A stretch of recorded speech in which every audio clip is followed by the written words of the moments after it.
Dorothy Chen stood at her kitchen window on Thanksgiving morning, looking out at the quiet cul-de-sac where she'd lived for the past 42 years. At 71, she knew the rhythms of Maple Court better than anyone. Who left for work at what time, whose grandchildren visited on weekends, which houses had their lights on late into the night. That's why she noticed when Mrs. Eleanor Patterson's newspaper was still sitting on her driveway at 10 a.m. Eleanor, her next-door neighbor, was 83 and fiercely independent. Every morning at 7:30 a.m. sharp, Eleanor shuffled down her driveway in her pink bathrobe and slippers to collect her newspaper. It was as reliable as sunrise. Dorothy had watched this ritual for 15 years, ever since Eleanor's husband Frank had died, and Eleanor had become the sole occupant of the tidy blue house next door. But today, Thanksgiving morning, the newspaper sat untouched on the driveway, still wrapped in its plastic sleeve, dampening from the morning dew. Dorothy felt a flutter of concern. She glanced at the clock, 10:17 a.m., nearly 3 hours late. That wasn't like Eleanor. The woman was nothing if not consistent, almost ritualistic in her daily routines. Eleanor had no family, no children, no siblings, no cousins who visited. She lived alone in that blue house with the meticulously maintained rose garden that was the envy of the neighborhood. Dorothy had tried to befriend her over the years, bringing over cookies at Christmas, waving hello when they happened to be outside at the same time, offering rides to doctor's appointments. Eleanor was always polite but distant, responding with crisp thank yous and gentle but firm refusals, preferring to keep to herself. "She's just private," Dorothy's husband Tom would say whenever Dorothy expressed concern about their solitary neighbor. "Some people are like that. Not everyone needs constant socializing." But something felt wrong this morning, very wrong. Dorothy dried her hands on her apron. She'd been up since 6 preparing their Thanksgiving dinner, a turkey that was now roasting in the oven, sweet potatoes ready to be mashed, cranberry sauce simmering on the stove. Their daughter Michelle and her family were expected at 2 o'clock, along with Dorothy's sister and her husband. The house smelled of cinnamon and sage, warm and festive. But Dorothy couldn't focus on any of it. Her eyes kept drifting to that newspaper. She walked outside, pulling her cardigan tight against the November chill. The air was crisp and cold, the kind of sharp autumn morning that made everything feel more alive. Except Eleanor's house looked dead. Curtains drawn, no lights visible, no movement. Dorothy picked up the newspaper and walked up Eleanor's driveway, her heart beating a little faster. She climbed the 3 steps to Eleanor's front porch, noting the perfectly swept surface, the welcome mat aligned precisely with the doorframe, the potted mums on either side still vibrant despite the cold. She knocked. No answer. She knocked again, louder this time. "Eleanor, it's Dorothy from next door. Just checking on you." Silence. The kind of silence that feels heavy, wrong. Dorothy tried the doorknob, locked, as expected. Eleanor was meticulous about security, always had been. Dorothy walked around to the side of the house, her shoes crunching on the gravel path Eleanor kept so tidy. She peered through the kitchen window. Everything looked normal. The kitchen was spotless, as always. A single coffee mug sat on the counter. The newspaper from yesterday was folded neatly on the kitchen table. Normal, quiet, empty.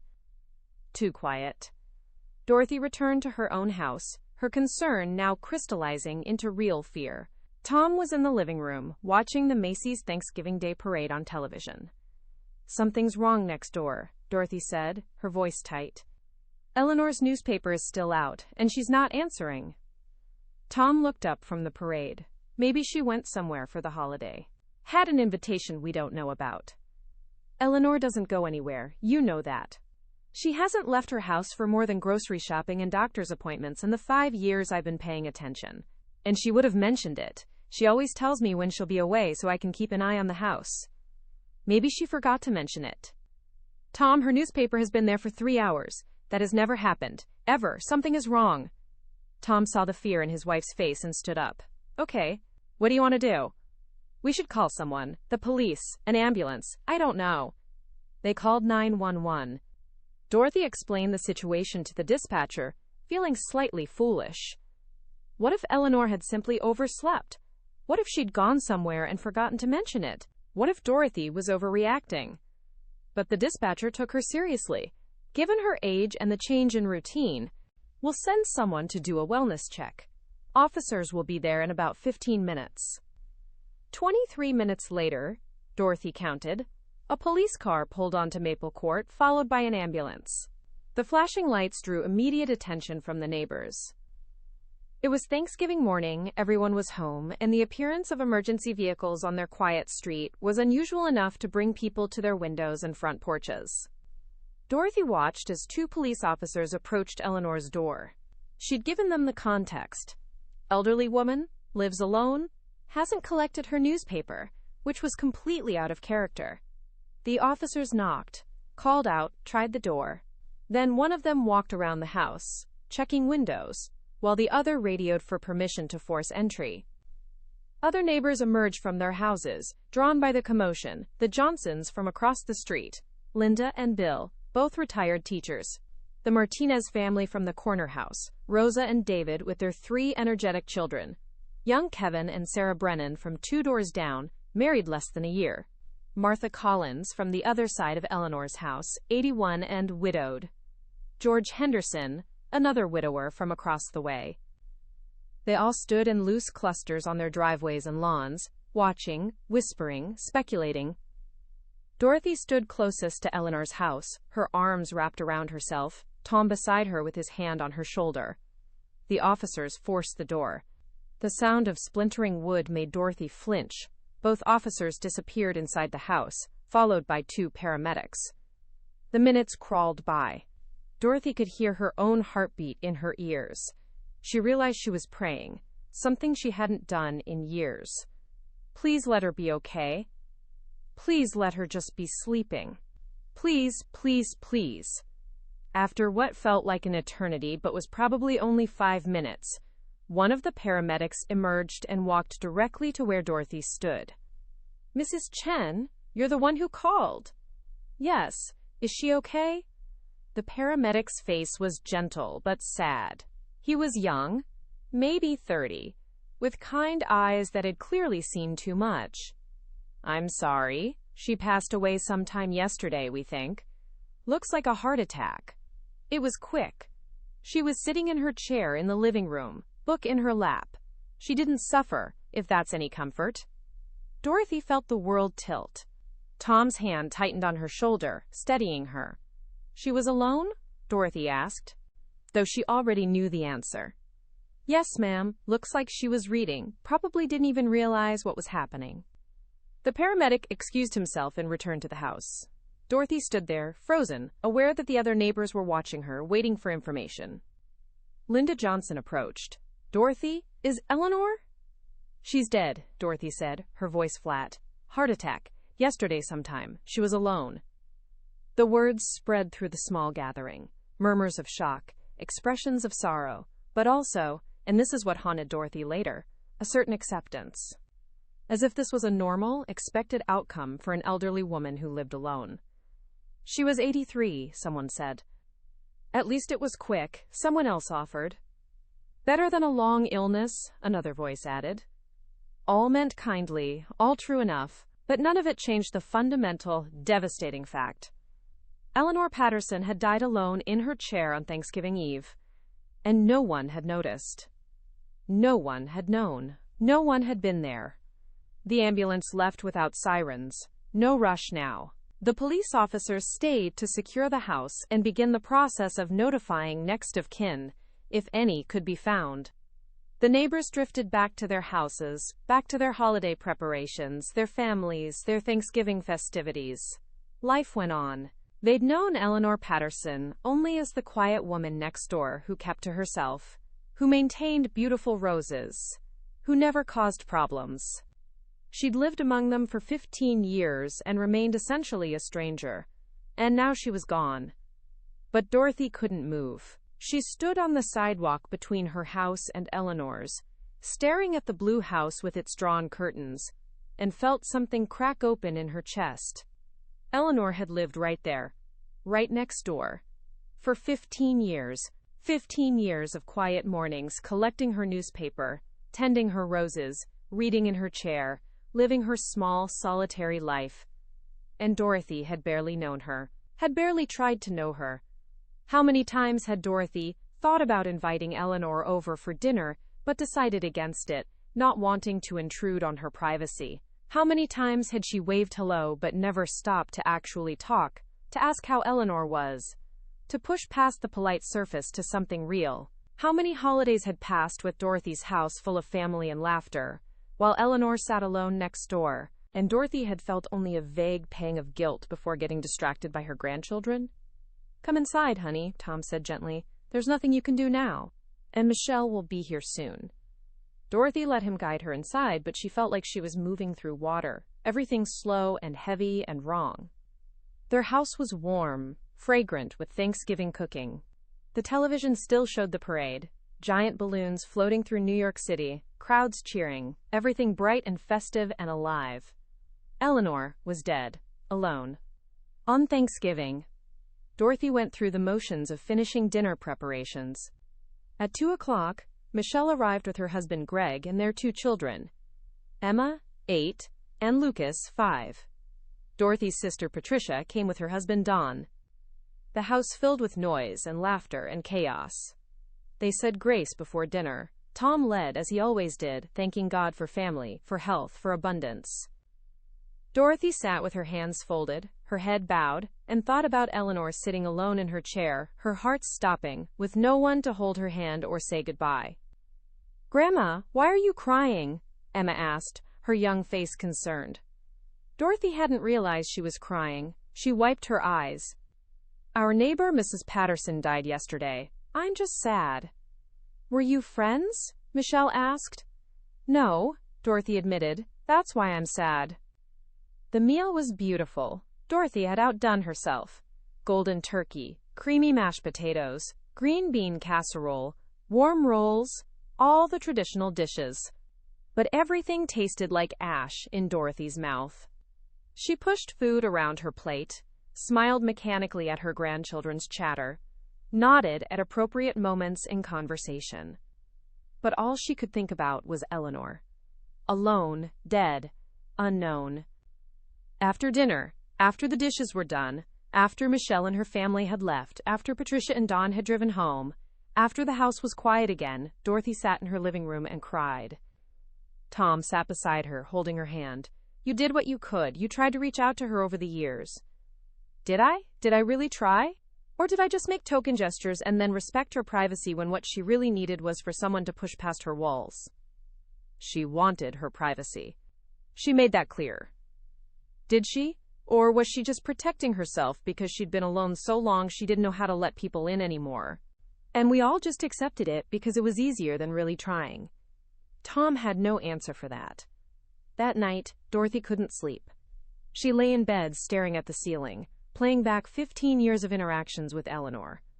Or, rather, 15 years of non-interactions. The opportunities she'd missed. The invitations she'd thought about extending but hadn't. The moments she'd seen Eleanor struggling with groceries, but had been in too much of a hurry to help. The times Eleanor had looked lonely, but Dorothy had told herself that Eleanor preferred solitude. At 3 a.m, Dorothy got up. She went to the kitchen and pulled out a notebook, one of those blank journals people give as gifts that usually sit unused in a drawer. She sat at the kitchen table with a cup of tea and began to write. At the top of the page, Eleanor Patterson. Below that, she wrote everything she knew about Eleanor. It was shockingly little.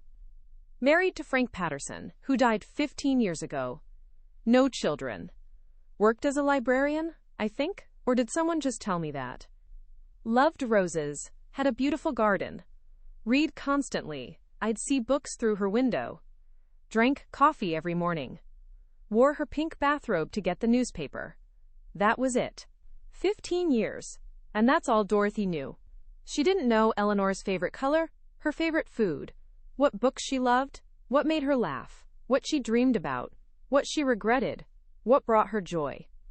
Dorothy didn't know Eleanor at all. She turned the page and wrote a new heading, Things I Should Have Done. Invited her to Thanksgiving dinner this year, last year, every year. Asked her to join my book club. Brought her dinner more often. Insisted on driving her to appointments instead of just offering once. Pushed past "I'm fine" to really know how she was. Not accepted her isolation as normal. Asked about her life, her past, her stories. Included her in neighborhood gatherings. Checked on her more than just a wave, hello? Made her feel like she mattered to someone. With each item, Dorothy's guilt deepened. But beneath the guilt was something else, a growing determination. She turned to a fresh page and wrote, "So she won't have died for nothing. Below that, I promise. I will notice my neighbors. I will reach out even when it's uncomfortable. I will not accept loneliness as inevitable. I will make sure no one else on Maple Court dies alone. I will ask questions and really listen. I will include people who seem to prefer solitude. I will be the kind of neighbor I should have been to Eleanor." Dorothy stared at what she'd written. Grand promises. Life-changing promises. But how did you actually keep them? How did you transform an entire street's culture from privacy to community? How did you reach people who'd built walls to protect themselves?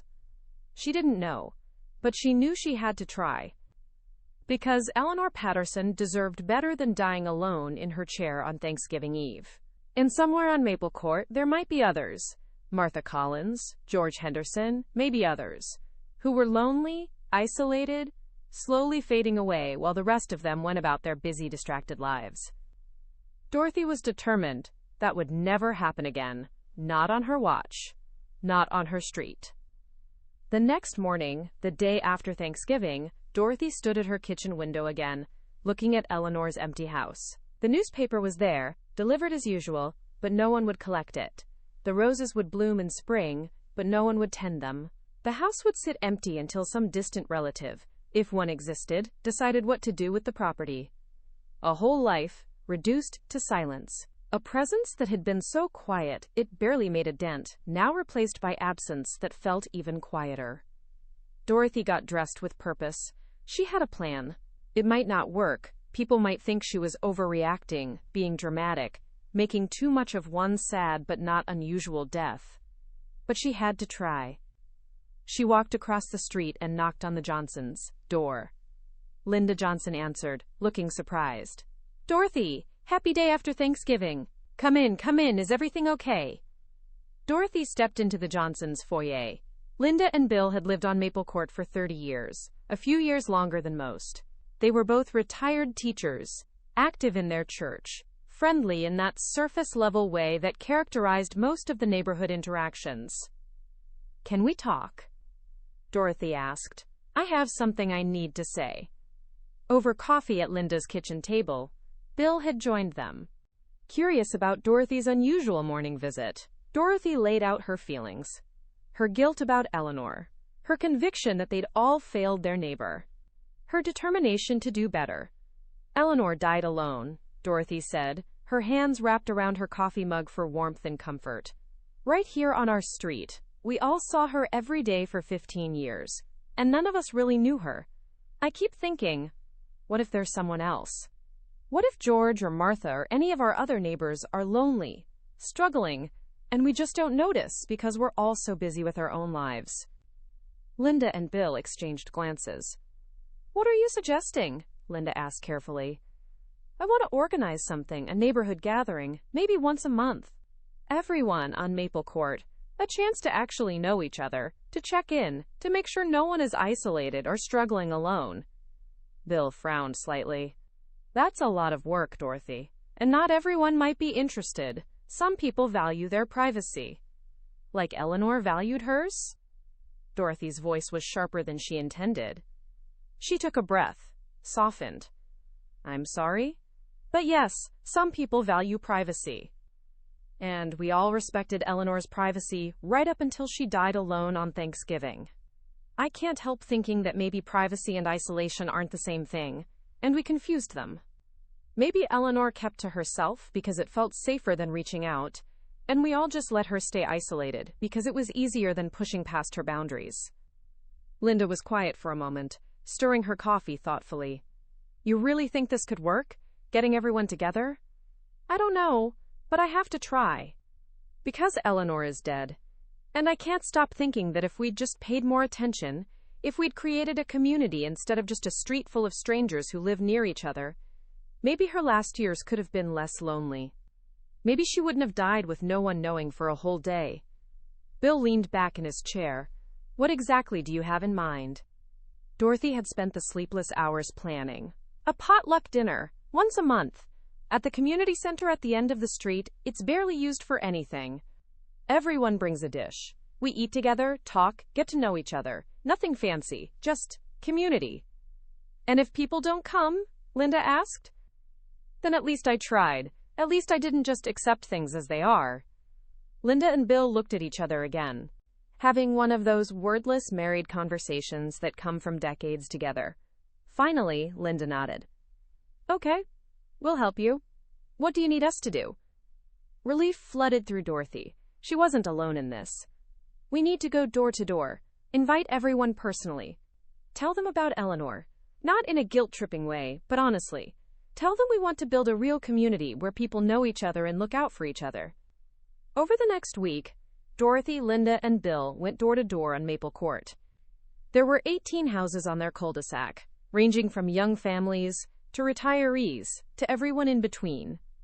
Some people were immediately enthusiastic. The Martinez family, Rosa and David with their 3 children, loved the idea. We felt so isolated, Rosa confessed. Both of us work full-time, we don't have family nearby, and we barely know our neighbors beyond waving hello. This sounds wonderful. Young Sarah and Kevin Brennan, the newlyweds, were equally excited. We moved here 6 months ago and have been too shy to really introduce ourselves, Sarah admitted. Everyone seems so established. This would be great. The Patel family, Anjali and Raj with their 2 teenagers, offered to help coordinate. Community is important, Anjali said. We've been missing that. But others were skeptical. George Henderson, a 74-year-old widower who'd lost his wife 3 years ago, opened his door looking wary. When Dorothy explained about Eleanor and the community dinners, he shook his head. People like their privacy, Dorothy. Not everyone wants to be social. Eleanor certainly didn't. Did she not want to be social, or did we all just assume that and never really ask? Dorothy countered gently. George, when's the last time someone invited you to dinner, checked on you, asked how you're really doing? George's face hardened. I'm fine. I don't need people fussing over me. I'm not talking about fussing. I'm talking about community. About knowing that if something happened to you, someone would notice. Would care.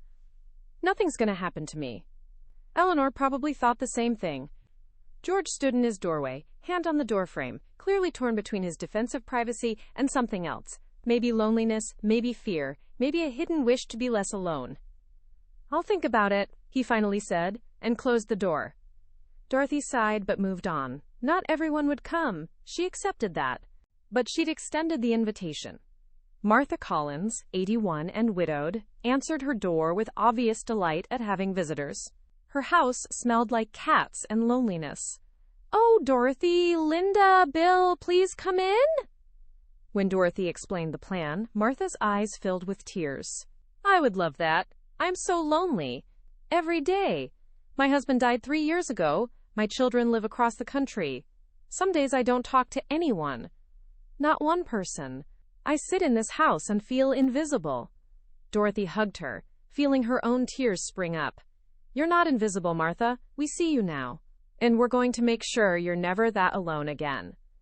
By the end of the week, Dorothy had commitments from 12 of the 18 households. Some were maybes. A few were clear no's.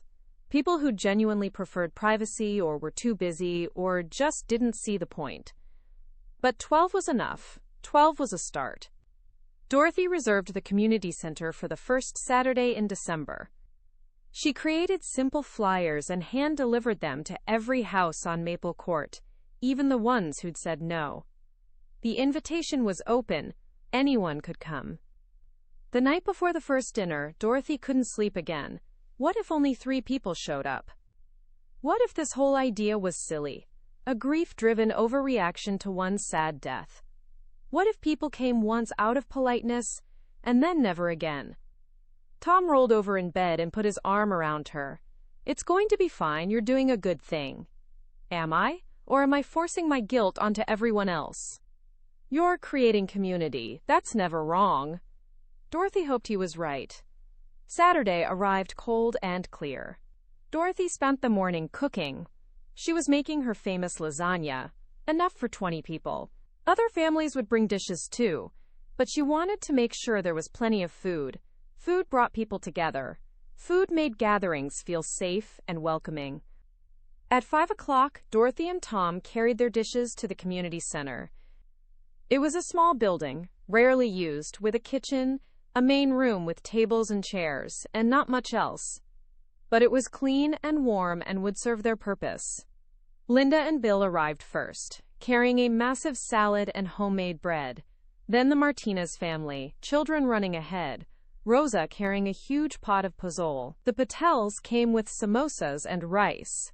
Kevin and Sarah brought a dessert. One by one, the families arrived.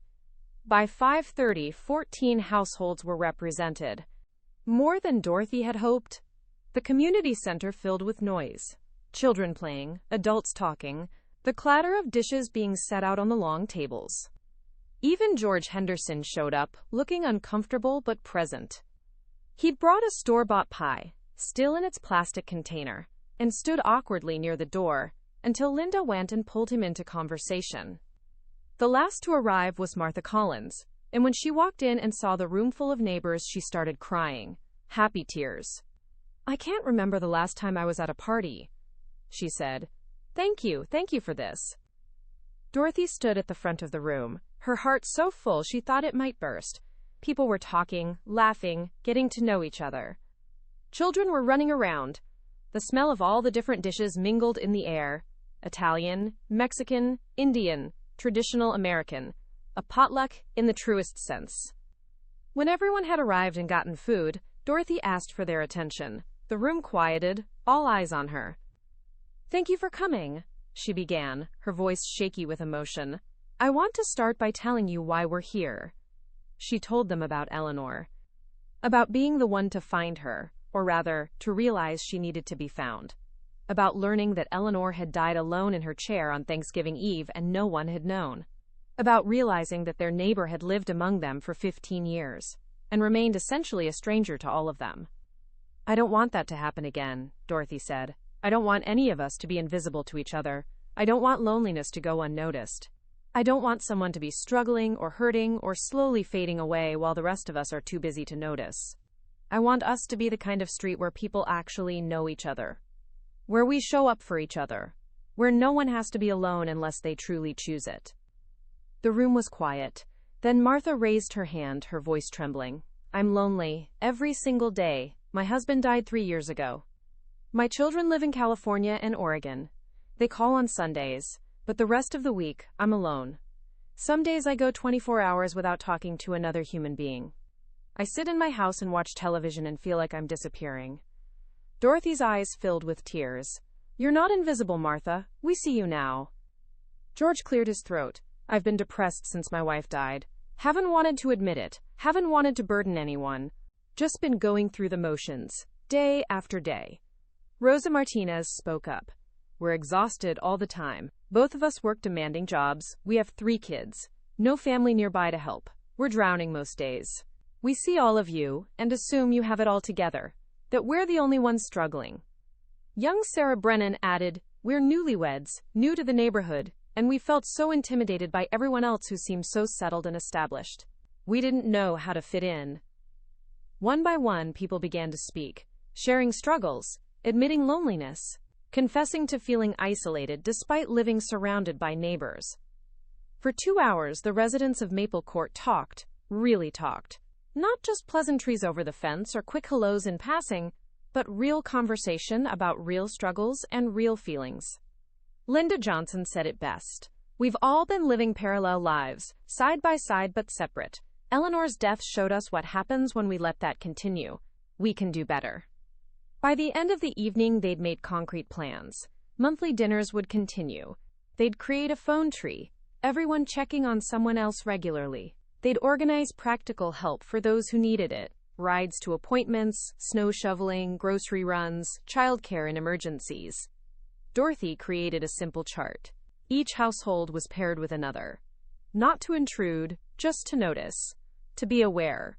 To care. To check in regularly and make sure everyone was okay. Martha was paired with the Martinez family. Rosa's children could visit, and Martha could be an honorary grandmother, something both parties desperately needed. George was paired with Kevin and Sarah. George had skills the young couple needed to learn, and they had energy and youth he was missing. The Patels, who both worked demanding jobs, were paired with retired neighbors who could help with school pickups when schedules conflicted. Small connections, simple arrangements, but together they wove a safety net across Maple Court. As people were leaving, Martha pulled Dorothy aside. "You saved my life tonight. I was so lonely I'd been thinking, well, dark thoughts. But now I have something to look forward to. Thank you." Dorothy hugged her tightly. "No one should be that alone. Never again, Martha, not on this street." The weeks that followed brought changes to Maple Court, subtle at first, then more obvious. People who'd lived next door to each other for years, without really knowing each other's names, were now stopping to chat. George was teaching Kevin how to fix a leaky faucet. Martha was babysitting the Martinez children one afternoon a week, giving Rosa a much-needed break. The Johnsons organized a book club, inviting everyone. The second monthly dinner had even better attendance. 17 of the 18 households were represented. The one holdout, a middle-aged couple who kept very much to themselves, still received invitations, still knew they were welcome. Dorothy watched it all with a mixture of joy and lingering sadness. This is what Eleanor should have had.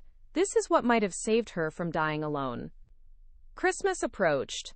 Dorothy organized a Maple Court holiday party. Decorations went up on multiple houses. Neighbors helping neighbors string lights, sharing extension cords, working together to make the whole street festive. On Christmas Eve, Martha hosted a cookie exchange at her house. 8 families came. Martha's house, which had smelled like loneliness and cats, now smelled like cinnamon and joy. Watching Martha laugh with the Martinez children, seeing her face light up with happiness, Dorothy felt tears of gratitude. One life saved. At least one. 3 months after Eleanor's death, Dorothy received a call from a lawyer. Eleanor's estate was being settled. There were no close relatives. A distant cousin in Oregon was the only living family. The house would be sold. But Eleanor had left something for Dorothy. The lawyer explained. Mrs. Patterson updated her will about 5 years ago. She left a small bequest, $5,000, to my neighbor Dorothy Chen, with gratitude for her kindness. There's also a letter. Dorothy was stunned. Eleanor had noticed her small gestures, the cookies at Christmas, the occasional offer of help. She thought Eleanor barely registered her existence. The letter arrived a few days later. Dorothy opened it with shaking hands. Dear Dorothy, if you're reading this, I'm gone. I wanted to thank you for your kindness over the years. Your Christmas cookies, your offers to help, your friendly waves. They meant more than you know. I know I kept you at arm's length. That was my choice, my protection. After Frank died, I decided it was easier to be alone than to risk caring about people and losing them. I built walls to keep the pain out, but I also kept out the possibility of joy. That was my mistake, not yours. You tried. I pushed you away. Please don't feel guilty about that. I'm leaving you some money. I'd like you to use it for something that brings people together. A neighborhood garden, perhaps. Or a community gathering. Something that creates connection, not isolation. I chose loneliness. I don't want others to make the same choice. With gratitude, Eleanor. Dorothy read the letter 3 times, tears streaming down her face. Eleanor had known. She'd known she was isolated and lonely, and she'd chosen it anyway out of fear. But in the end, she'd wanted something different for others. That spring, Dorothy used Eleanor's money exactly as she'd wished.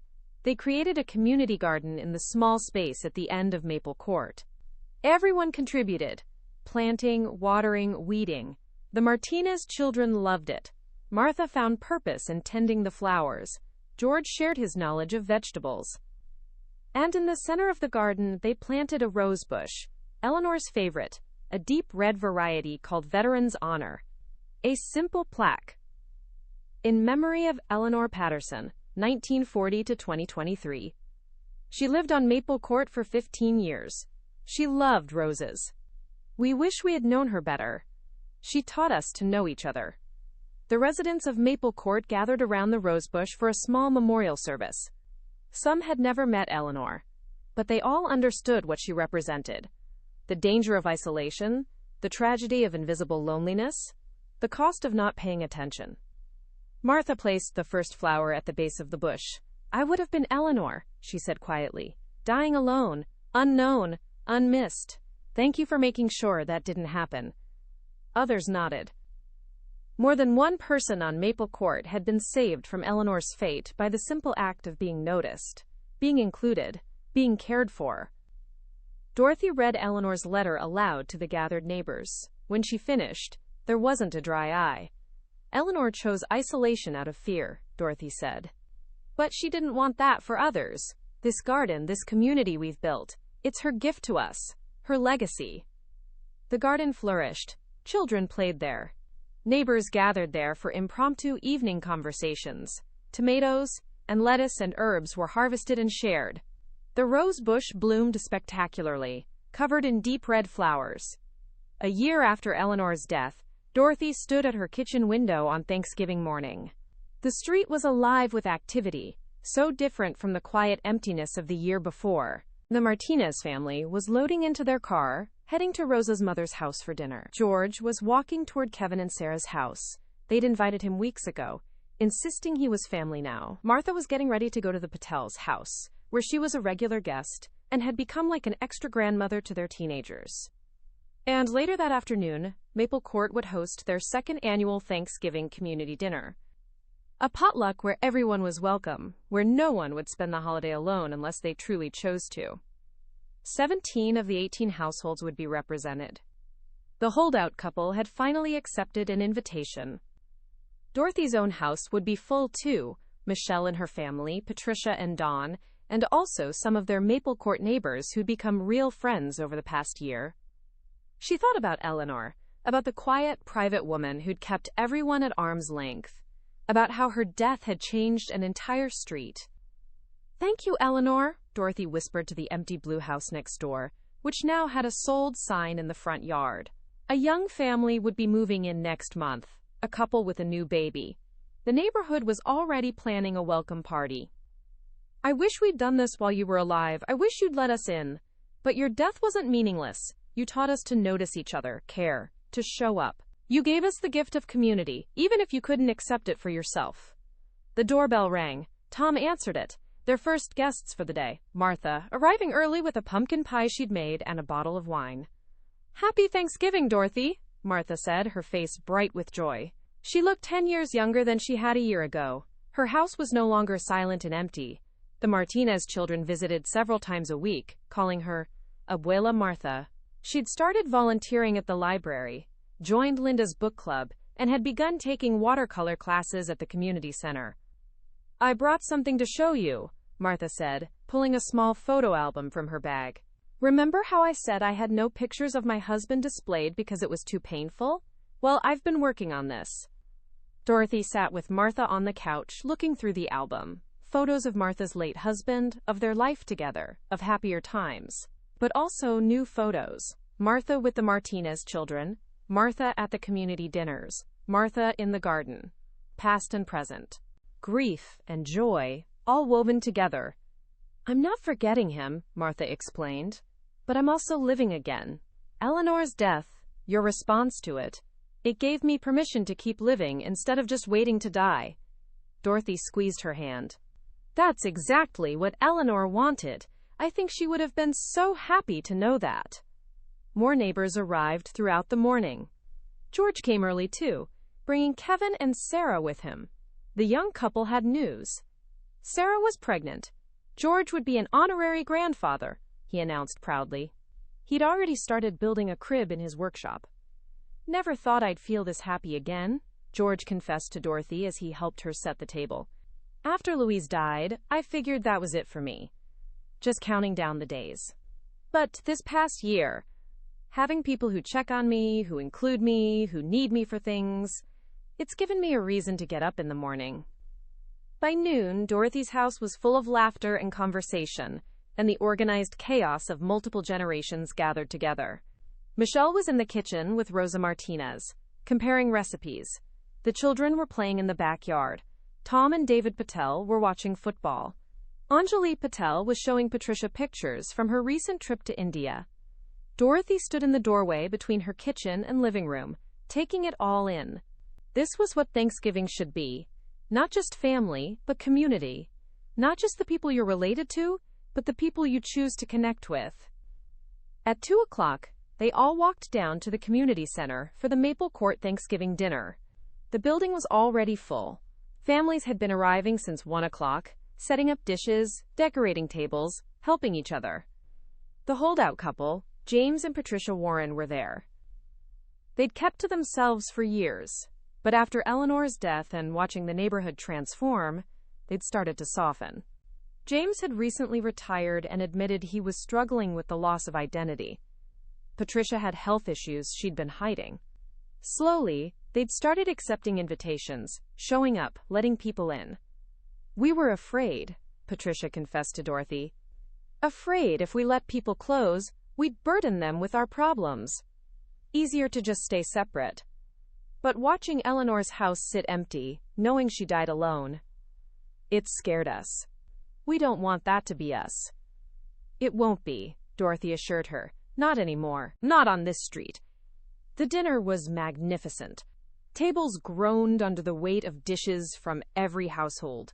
Traditional turkey and stuffing, but also tamales from the Martinez family, samosas from the Patels, Korean bulgogi from the Kim family who'd moved into Eleanor's house 2 months ago. The Kims had a 6-month-old baby, and the entire neighborhood had already fallen in love with little Sophie.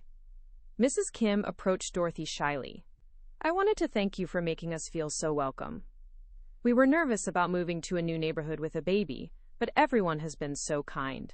Bringing meals, offering to babysit, helping us settle in. This is the friendliest place we've ever lived." Dorothy smiled. "We learned the hard way how important community is. We're glad you're here." Before the meal, Dorothy asked for everyone's attention. The room quieted. Nearly 60 people from Maple Court and their extended families, all gathered together. "Last Thanksgiving," Dorothy began, "I stood at my kitchen window and noticed that my neighbor's newspaper hadn't been picked up. That small detail led to the discovery that Eleanor Patterson had died alone in her home. None of us really knew her. She'd lived on our street for 15 years, and we'd let her remain a stranger." Dorothy paused, looking around the room at all the faces. Some she'd known for decades, some she'd only really gotten to know in the past year. "Eleanor's death broke my heart, but it also opened my eyes. How many of us were lonely? How many were struggling? How many felt invisible? We were all living parallel lives, side by side but separate, and we thought that was normal." Martha raised her hand. "I was invisible, desperately lonely. On the edge of giving up. This community saved my life, literally." George nodded. "I was just going through the motions, waiting to die. Now I have reasons to live. People who need me, people I care about." Rosa Martinez spoke up. "We were drowning in isolation, thinking we were the only ones who couldn't handle everything. Now we have a village helping us raise our children." One by one, people shared how the past year had changed them, the connections they'd made, the loneliness that had been eased, the practical help they'd received and given, the friendships that had formed. Young Emma Martinez, now 9 years old, stood up. "I didn't know Abuela Martha last year. Now she's my best friend, and she helps me with my homework, and she's teaching me to knit. I love her." Martha wiped tears from her eyes as the room applauded. Dorothy felt her own tears flowing. "Eleanor gave us a gift, even though she couldn't accept it for herself. She showed us what happens when we don't pay attention to each other. When we let privacy become isolation. When we're too busy or too uncomfortable to push past surface-level politeness to real connection." She held up a framed photograph, the picture of Eleanor that had been in her house, now part of the memorial in the community garden. Young Eleanor, maybe in her 50s, standing beside her rose garden, actually smiling. "This is who Eleanor was before grief and fear made her close off. This is who I wish we'd gotten to know. We can't change the past, but we can honor her memory by making sure no one else on Maple Court ever feels that alone again." Dorothy placed the photograph on a small table at the front of the room, surrounded by roses from Eleanor's memorial bush. "Thank you, Eleanor," Dorothy said quietly, "for teaching us, for trusting us with your final wish, for creating this community even though you couldn't be part of it." The room was silent for a moment, then Kevin Brennan raised his glass. "To Eleanor Patterson, may her memory be a blessing and a lesson." "To Eleanor," everyone echoed, raising their glasses. The meal that followed was joyful, loud, chaotic, and perfect. Children ran between tables. Adults talked and laughed. People tried each other's dishes, exchanged recipes, made plans for the next gathering. The community center had never held so much life. As the evening wound down and families began cleaning up, preparing to head home, Dorothy found herself standing outside in the November twilight. The air was cold but not bitter, the sky clear and full of stars. Linda Johnson joined her. "You did this, you know, all of this." Dorothy shook her head. "Eleanor did this. She showed us what not to do, what happens when we fail each other." "But you responded. You didn't just feel bad and move on. You acted, you organized. You pushed people out of their comfort zones and created something real." Dorothy thought about that. "I couldn't save Eleanor, but maybe we saved each other." "We did," Linda agreed. "Martha would be dead by now. She'd admitted she was suicidal last year. George was headed the same direction. The Warrens were spiraling into dangerous isolation. Even those of us who seemed fine were lonely in ways we didn't want to admit." Dorothy looked down the street at the houses of Maple Court, lights glowing in windows, families visible inside. "We're not perfect. We still have problems. But we're not alone with them anymore." "That's everything," Linda said simply. The months that followed brought their own challenges. George had a health scare, a small stroke that required hospitalization. But he wasn't alone through it. Neighbors visited daily, brought meals, made sure his house was maintained, drove him to physical therapy. Kevin and Sarah moved into his house temporarily to help during his recovery.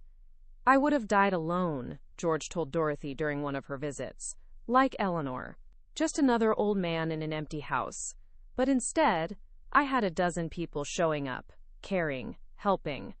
That made me want to fight, want to recover." He did recover, mostly. Lost some mobility in his left hand, but regained everything else. And through the whole ordeal, he was never alone. The Warrens' health issues came to light too.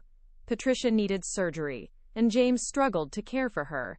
But the neighborhood rallied, organizing meal trains, helping with transportation to appointments, checking in daily. The couple that had isolated themselves for years was overwhelmed by the support. "We don't deserve this," Patricia said tearfully when Dorothy brought dinner one evening. "Everyone deserves this," Dorothy corrected gently. "Everyone deserves to be cared for. That's what community means." The monthly dinners continued. The community garden flourished. The phone tree became second nature. Everyone checking on their assigned person regularly, noticing when something was off, offering help before it was asked for. Maple Court became known in the wider neighborhood as that street where everyone knows each other. People would drive by, see neighbors gathered in the garden or chatting on front lawns, and wonder what made this particular cul-de-sac different. Dorothy knew the answer: Eleanor Patterson. One death had sparked a revolution. One lonely woman's quiet exit had forced an entire street to examine how they lived, how they connected, or failed to connect, with each other. In the spring, Dorothy organized a garden party to celebrate the one-year anniversary of Eleanor's memorial garden. Every household on Maple Court attended, all 18 now, including the Warrens who'd finally joined the community fully.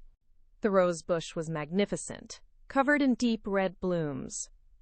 Dorothy had learned that veterans honor roses were particularly hardy, particularly resilient, like the community they represented. Mrs. Kim brought baby Sophie, now 1-year-old and walking. The baby toddled through the garden, delighting everyone, completely unaware that she was living in a community transformed by loss. "Sophie will grow up knowing all of you," Mrs. Kim said. "She'll have so many people who love her, who watch out for her. We're so grateful for this neighborhood." Dorothy smiled. Eleanor's gift. She wanted connection for others even though she couldn't accept it for herself. As the afternoon sun slanted through the garden, Dorothy found herself alone for a moment by Eleanor's rosebush. She touched one of the soft petals, thinking about the woman she'd barely known. We're okay, Eleanor, Dorothy whispered. Everyone you were worried about. They're okay now. Martha is thriving. George is healing. The Warrens are connecting. We're all looking out for each other. We're not perfect, but we're not alone. A breeze rustled the leaves, and for just a moment, Dorothy could have sworn she smelled Eleanor's perfume, something floral and old-fashioned, the scent that used to drift over from next door on summer evenings. Thank you, Dorothy said, for the lesson, for the money, for caring even when you couldn't show it. Rest easy, your legacy is alive and blooming. That evening, as the party wound down and families drifted home, Dorothy stood at her kitchen window one last time, a ritual that had taken on new meaning over the past year. She looked at Eleanor's old house, now bright with the Kim family's life. Lights on, baby toys in the yard, signs of habitation and happiness. She looked at Martha's house, no longer dark and lonely but often full of visitors. She looked at George's house, where Kevin and Sarah still stopped by daily even though he'd recovered. She looked at every house on Maple Court and saw not just structures but lives. People she knew, people she cared about. People who cared for each other. 18 months ago, this had been a street full of strangers who happened to live near each other. Now it was a community. Real, messy, beautiful community. Tom came up behind her and wrapped his arms around her waist. What are you thinking about? Eleanor, how one death changed everything. You changed everything. Eleanor just gave you the reason. Dorothy turned to face her husband. Do you think she knew? When she wrote that will, left me that money, asked for something that would bring people together, do you think she knew what would happen? I think she hoped. I think she wanted better for others than she'd allowed for herself. And you made that hope real. Dorothy leaned against him, watching through the window as the last of the evening light faded from the sky. Lights came on in houses across the street, lives being lived together. Somewhere, somehow, Dorothy hoped Eleanor knew, hoped she could see what her death had birthed. Hoped she found peace, knowing that her lonely exit had ensured that others wouldn't share her fate. The neighbor who never came home had left a legacy more powerful than she could have imagined. A community built on the foundation of her loneliness, committed to making sure no one else ever felt that invisible, that alone, that forgotten. Maple Court would never be the same. And that was exactly as it should be.